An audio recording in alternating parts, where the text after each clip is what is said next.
আজি এটা ফোন আহিছে আপোনাৰ iPhone 13 আৰু এইটো ফোনত আপোনাৰ টাচ পেড কাম নকৰে।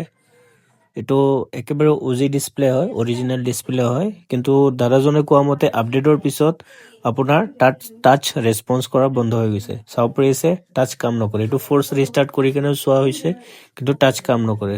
তো বলক এইটো উইদাউট ডিসপ্লে ৰিপ্লেচমেন্ট চাও এইটো ৰিপেয়াৰ কৰিব পাৰো নে নাই।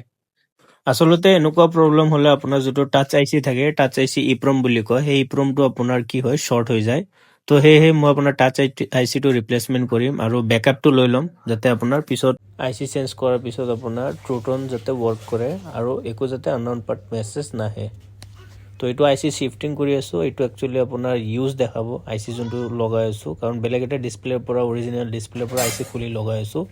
এইবোৰ আইচি সেনেকে পোৱা নাযায়। আৰু যোনটো আইচি বেয়া হৈছে এইটো আপোনাৰ গ্ৰাইণ্ড কৰি লৈ আছো, টোটেলি গ্ৰাইণ্ড কৰি কেনে একদম ডেষ্ট্ৰয় কৰিব লাগিব। তাৰপিছত তাতে বেলেগ এটা আইচি ইনষ্টল কৰিব লাগিব।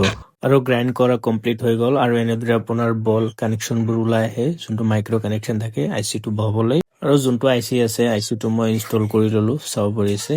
তো বলক এতিয়া ফাইনেল চাও এইটো টাচ আৰু ফাইনেলি আইচি আপোনাৰ ইনষ্টলেশ্যন হৈ গ'ল। এইটো ডিসপ্লে চেঞ্জ কৰা নাই, এইটোৱে ডিসপ্লে হয় যোনটো পুৰণা ডিসপ্লে আছিল, অৰিজিনেল ডিসপ্লে। আৰু ফাইনেলি চাব পাইছে টাচ প্ৰপাৰ ৱৰ্ক কৰি আছে। তো আপোনালোকৰ যদি এনেকুৱা কিবা ইছ্যু থাকে তো ভিজিট কৰিব পাৰে iPhone গেৰেজত। তেতিয়ালৈ জয় অসম।